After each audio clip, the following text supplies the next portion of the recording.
the reason that I'm hitting this theme, that it's safer to suffer than to feel the buried stuff, is because once we understand that, and then once we grok it in our direct experience, then we never think that we're just trying to end suffering. It's a lie. We're not actually trying to end suffering. At the conscious level, we're telling stories. We're coming up with worldviews and different things that just keep us safe from the buried stuff. Of course, we know that the stories are illusion, but why are they there? To the unconscious nervous system, cancer, chronic pain, suffering, depression, anxiety is all safer than the buried stuff. So we produce this unconsciously. We don't do it consciously, but here's the repression or the frozen fear or programming, stuff we don't want to feel in the body, and then identity comes up. Shadow, depression, chronic pain, and we get really busy trying to alleviate the effects of trauma here that are visible. And very rarely do you see a modality that goes straight to the root. That's what this is. We're going straight to the buried root that produces all that visible suffering. The reason that's so important is because if you get busy trying to get rid of the visible suffering, that's being driven by the repression. Think about it. This repression don't want to feel stuff, so it's actively in resistance, trying to get rid of things.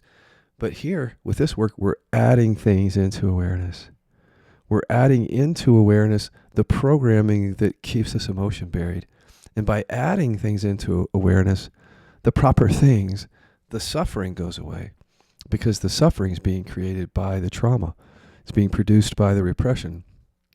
The suffering is safer than what's buried. But when the buried emotion programming comes into awareness skillfully and safely enough, it sends the message to the system, I don't have to suffer. I don't have to store my anger. I can make it conscious, and then the suffering starts going away. And then if your repression is hurt or sadness, that's where you go every time. It's not always anger.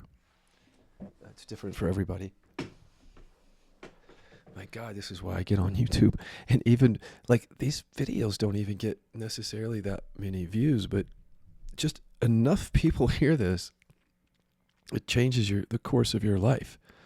When you see what you're doing, all of this is safe. All of our processing, all of this stuff up here, guys, I'm telling you, you're dealing with the visible effects of the root, which is right here.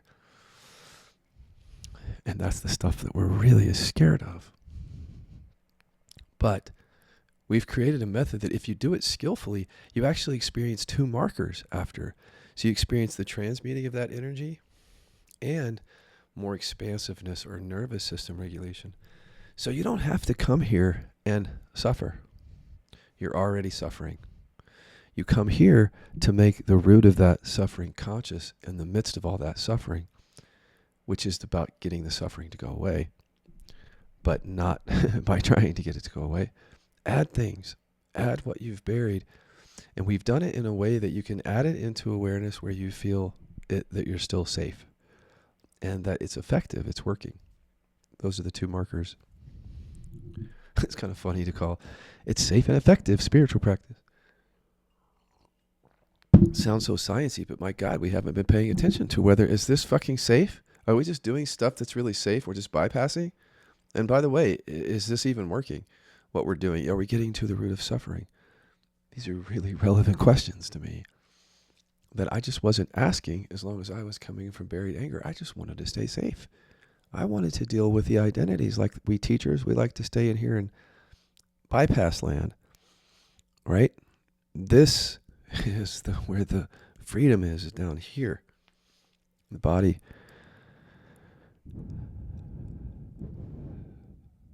Well, some teachers are very, very, very focused on the body, but this is really deep programming, guys.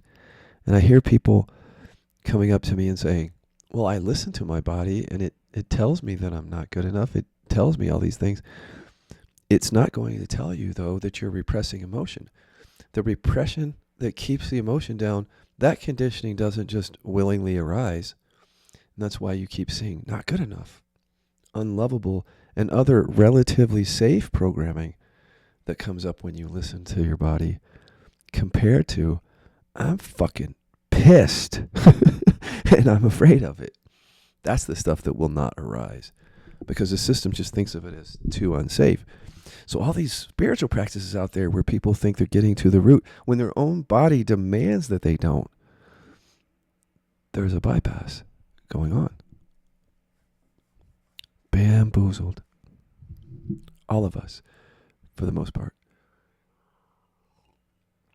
Except for like the rare Eckhart Tolle out there who just had this awakening experience and he's just seemingly fully embodied. And the rest of us are like having a different experience.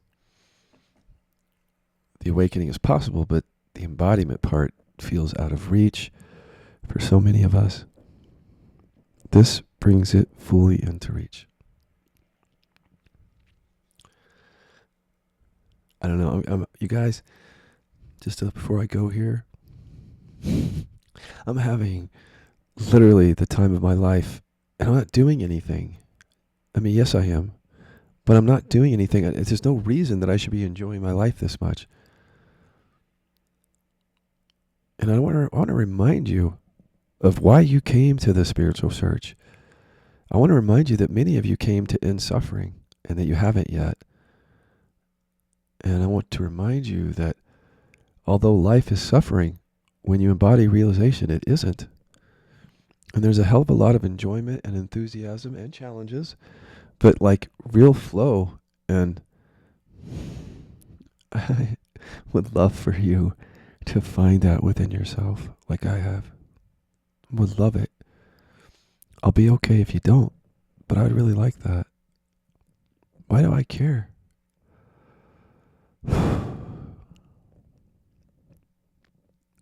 Why do I care if some of you want to bypass and just... What is it that makes somebody look at somebody else and say, oh, you're suffering? And that's not necessary. I had to take a really deep look at that before I could truly enjoy teaching like I'm doing. And to be honest with you, while I had repression, I wasn't clear as to what I was really doing. Because you can't be with repression.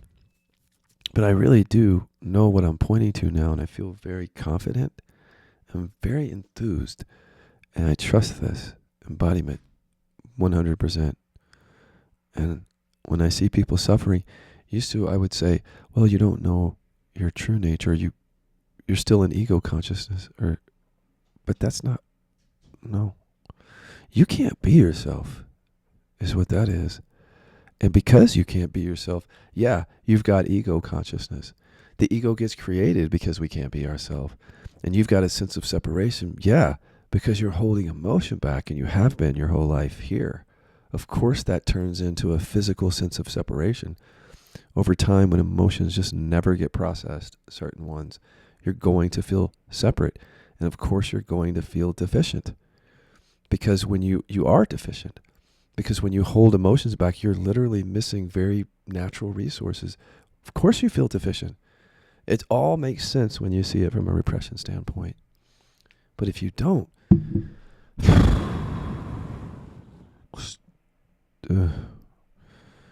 distracting as hell. The spiritual thing is. Or can be. I just got on here because I like talking to you guys, really. I do want to share a couple of experiences before I go about this. Is one reason that I like my life so much, it's not really circumstantial, it's not what's happening, but by being able to open to myself more, I get to really enjoy people and relationships, and like I'm genuinely interested in people. Which you might think if I was already awake, I wasn't. I was not. I was repressing anger, so I was very peaceful, but the openness wasn't there. And like, I'm just loving it, y'all. I'm like sitting in training with people. I didn't understand that before the repression work that we're actually all really very loving and very compassionate. I think it's just surprised me, and it feels like it's just a story, but it's like, God, I wasted all those years as a teacher not getting to the root, and just hours upon hours of sessions where I could have had so much more intimacy with my own experience and yours. But such is the nature of the bypass. So I just feel grateful that I finally did the work. And I think that my desire to help is actually coming from a really good place. Whereas it was coming in part from stay safe, get love, as you know, with repression. It's like that. And it was. And it's not anymore. So I'm just having a blast, actually.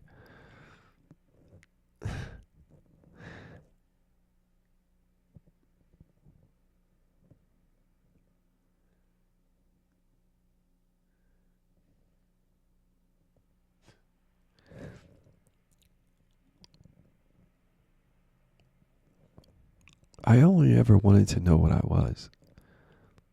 That's all I ever wanted. I didn't want anything else. I just didn't know that who I thought I was or who I was in the world wasn't me. And I thought that when the awakening happened, I could just be. Like so many of us think that. I could just be now. I can relate. I can love.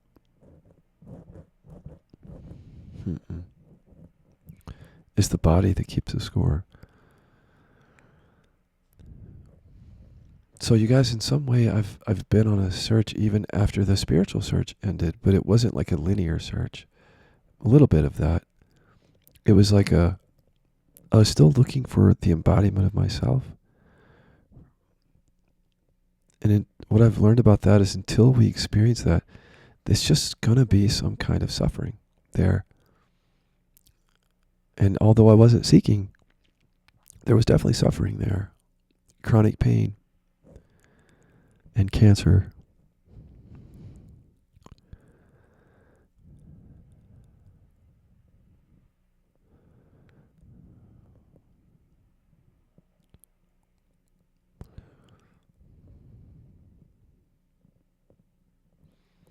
If I would have known this, I would have taught it from the beginning.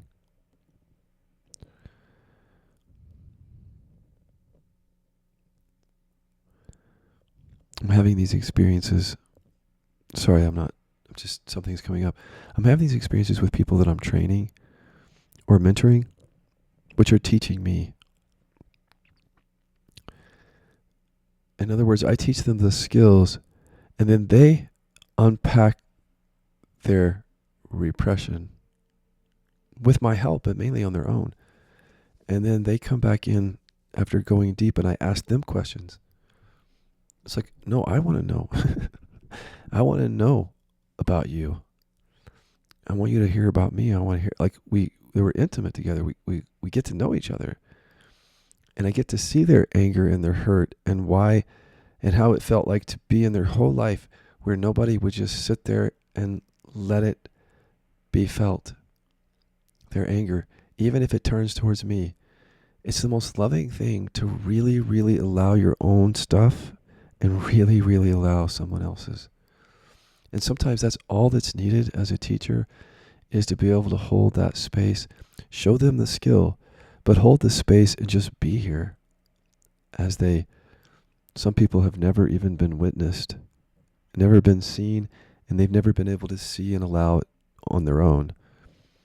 So just the experience of being with somebody, and here they're going into something that always felt unsafe, and they're doing it in my company. It's such an honor. And then I get to ask questions and say, now that you've done it, what do you see? And they keep reporting back to me, and it blows my mind because it's exactly what I saw. And they're all reporting it to me. And so I'm just going to report it back to you before I go. Our fixation with awakening and seeking and even the spiritual concepts are keeping us safe. And we fixate there to some degree on, or even other concepts, until we're embodied. And when we're embodied, we still think and have concepts, but it's not the same. We use these to express our direct experience, not so much to believe things anymore. See, that's the old consciousness.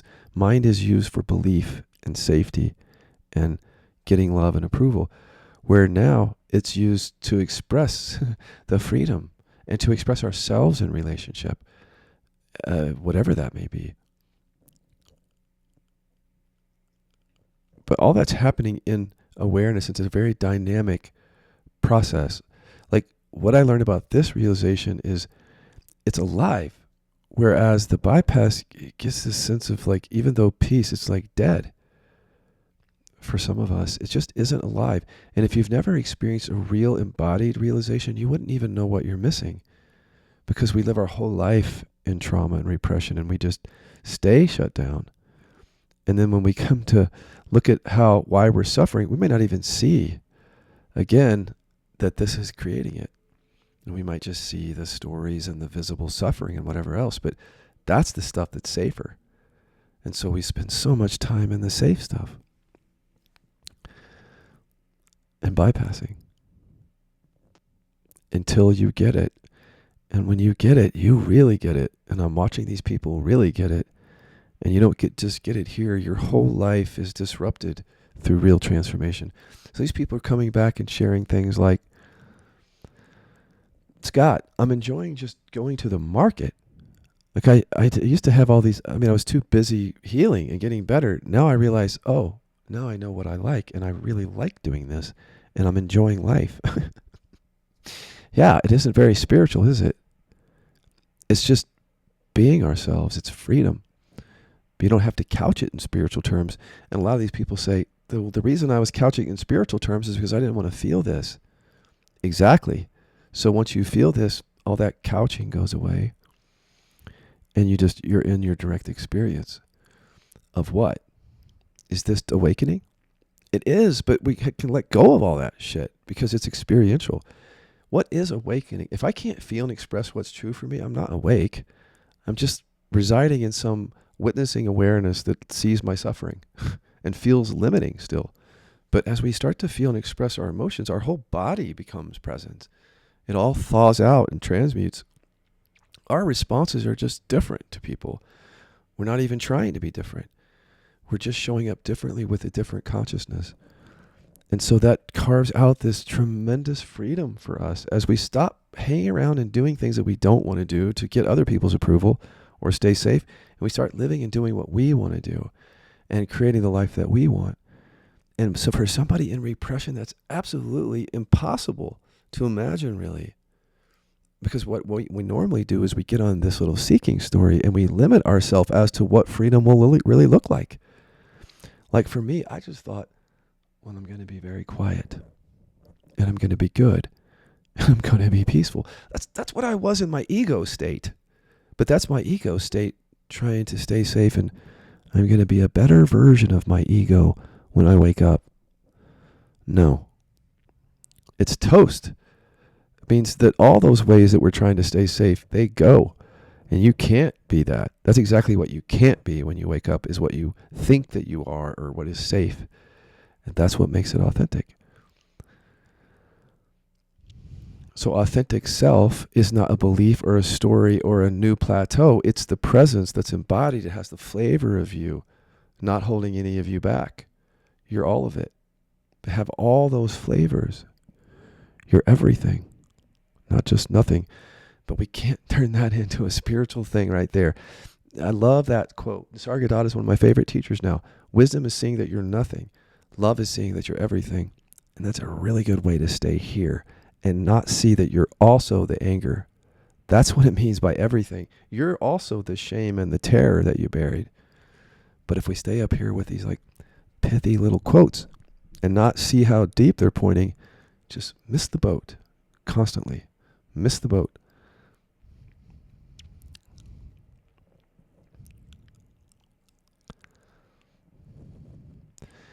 There's a tricky thing to look out for, and then I'm going to leave you. And that is, coming back to this, is that we have gotten really skillful in spiritual technologies at processing what does arise. So, you go to some of these teachers, they will unpack that entire thing for you. That's what I used to do, is unpack the conscious, unpack what's arising. But all of that is arising because of this. This is what we need to unpack. And so I just want to remind you of this, which is what really is behind the bypass, I think, to a great degree, is that when you process this stuff, as I said earlier, you're going to feel better. You're going to feel more presence because This stuff that comes up contributes greatly to that sense of separation, but it isn't producing it. The separation is the felt sense of separation in your body, and the contraction underneath all that. That's the level that we're working at. But the problem is that it produces things that are safer. So when you question those, you feel better because you didn't have to go to the buried stuff, as I said. So be very, very careful if you're in spirituality or a healing path and you're using technologies that end up making you feel more expansive and at peace afterwards, but the whole time you're just storing the same emotions as you've always stored here. And then look how these things continue to arise and you continue to play whack-a-mole. And even as you, like, why is this coming up again? Like that kind of thing where you see, shit, like I've processed not good enough so many times. Here it is again. Paying attention to that you might be choosing that unconsciously to avoid that buried anger. So don't keep processing what you're choosing unconsciously. Process that which produces that. Well, that's a hodgepodge of things. I hope this helps. I want to remind people of two things. One is I have a podcast coming out every Monday at 8 a.m. Pacific. And even though I get on here and play on video, the work is being like presented on podcast. The work has changed into a mixture of the impersonal and personal. Like this is what we need. This is what makes us healthy and conscious, is to share our lives and our stories and our authenticity. And I'm doing that on podcast, creating a space where you can be yourself. And that's the teaching. The teaching is the embodied, lived freedom. It isn't the pointers or even the tools. The tools are just like the means to that. But I think if you go listen to the podcast, you'll feel it, that this is lived, embodied, relational freedom, not just be here now and things come and go and all that. So I invite you to go over to Spotify. It's just like a couple clicks away, or to YouTube podcast and get the real download. And then just come here from time to time as I give you these little tidbits. I hope they help.